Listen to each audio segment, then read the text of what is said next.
안녕하세요. 이번에는 갑인일주에 대해서 짚어보겠습니다. 갑인 하면은 천간도 목이고 지지도 목입니다. 그러니까 쌍님이죠. 그러니까 천간과 지지가 하나의 몸을 이루고 있습니다. 따라서 이 지지 인목이 잘리면 천간에 있는 갑목도 같이 쓰러집니다. 그러면은 이 인목을 쓰러뜨리는 것이 신금, 유금, 또 사화, 또 때로는 죽토도 되겠습니다. 다시 말해서 금들이 강해지면 지지에 있는 인목이 잘려나갑니다. 그래서 이렇게 상하일체로 된 일주들, 운에서 들어오는 지지의 동태를 잘 살펴야 됩니다. 그런데 이 갑목은 성향이 위로만 쭉 뻗어나가는 기운을 가지고 있습니다. 그러기 위해서는 밑으로 하강을 해서 뿌리를 내리는 역할이 우선시되어야 합니다. 그러니까 갑인은 상하로만 운동한다. 수직 상향성이다. 바꿔 말하면 융통성이 없다. 유연성이 떨어진다, 이런 얘기입니다. 그러니까 좌우를 살펴보지 않고 직진형이다. 그러니까 고집 또한 굉장히 강합니다. 진취적이고 적극적이다. 생활력이 강하다.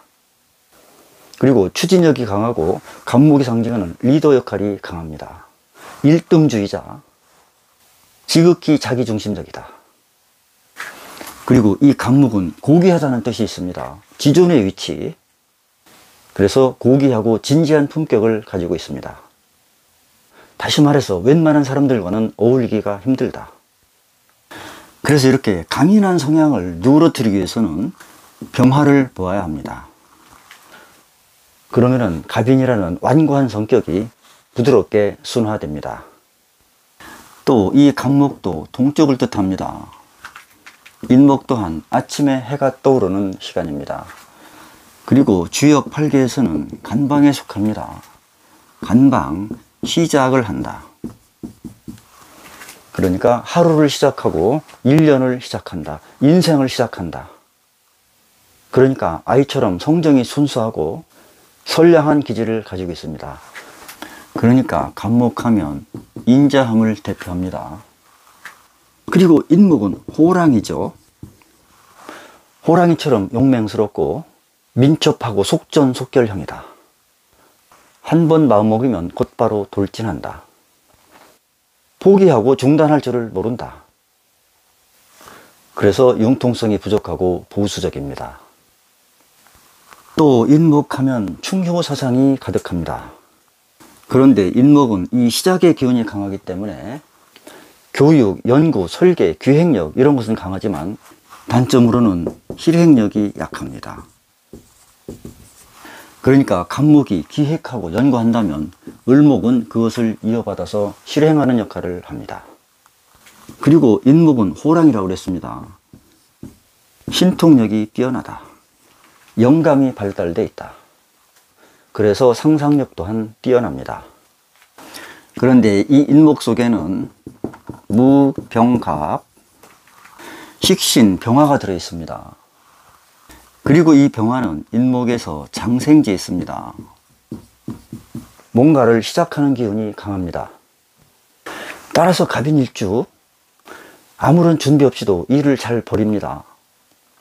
그러나 끝이 흐지부지한 용두사미의 성향 또한 강합니다.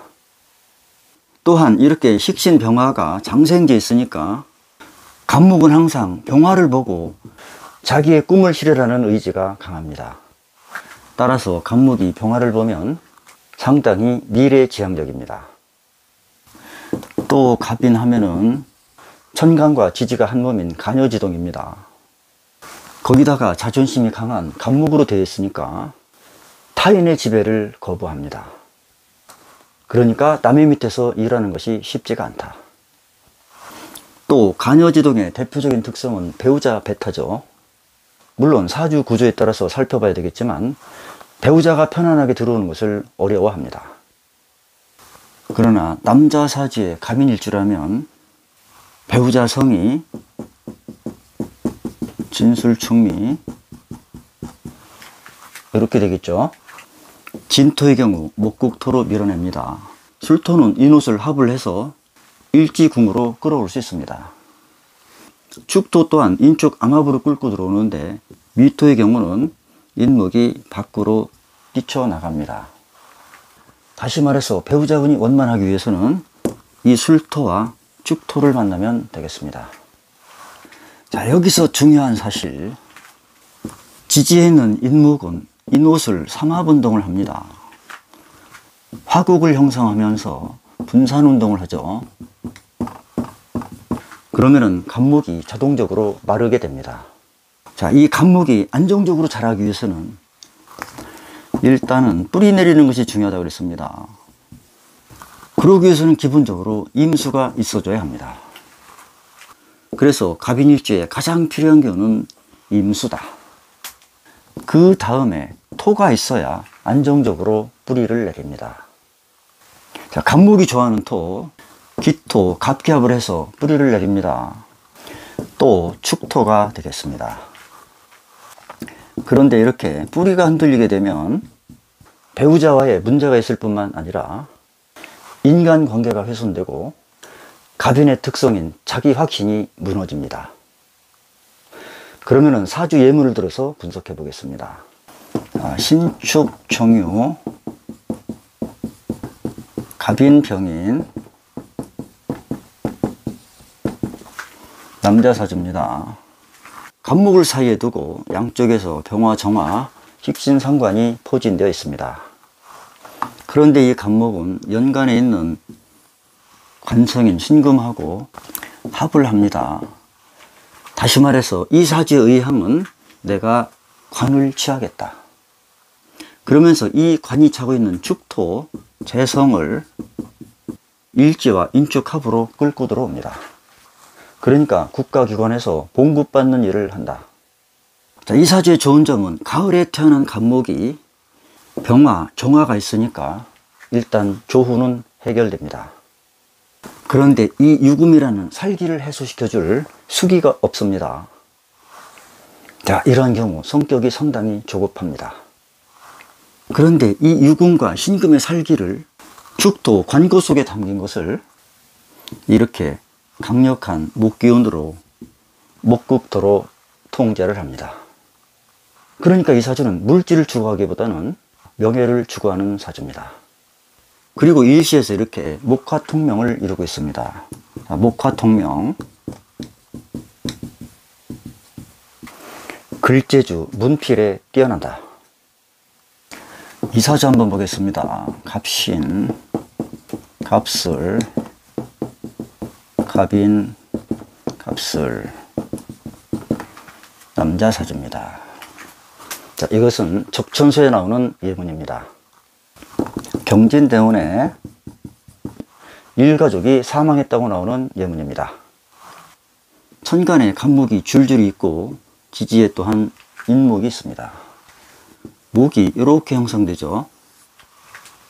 그런데 지지에는 술토, 메마른 토가 있습니다. 그리고 그 속에는 신금이라는 바위가 들어있습니다. 그러니까 이 나무들이 바위 틈에 뿌리를 내리고 있습니다. 그런데 그 뿌리가 인목입니다. 그런데 수기가 전혀 없기 때문에 이 목들이 굉장히 불안정합니다. 따라서 이 천간에 있는 목들은 지지에 있는 인목에게 의지하고 있는데 이 인목이 금한테 잘리면 위에 있는 나뭇가지들이 줄줄이 넘어집니다. 따라서 경진대운에 경금이 오니까 지지에 있는 신금이 발동합니다. 신금이 발동하니까 자동적으로 인신충을 해서 인목을 손상시킵니다. 또한 진토가 오니까 진술충으로 직접 술토를 공격합니다. 그래서 이때 지지가 전부 다 흔들리면서 천간에 있는 이러한 육친들이 한꺼번에 넘어갔다. 그래서 일가족이 참변을 당했다는 예문입니다. 이와 비슷한 구조인데 갑진, 갑술, 갑인, 갑술, 이것도 남자 사주인데 아까 그 사주하고 연지만 틀립니다. 아까는 신금이었는데 지금은 진토로 바뀌었습니다. 이 사주 또한 간목이 5개나 있습니다. 천간이 이렇게 같은 글자로 이루어진 구조를 천원일기격이라고 합니다. 물론 완벽한 천원일기격은 갑술이지만 천간에 이렇게 4개가 같은 글자가 있어도 천원일기격으로 봐줍니다. 자, 이렇게 천원일기격이 형성되면 부귀가 현달하다고 합니다.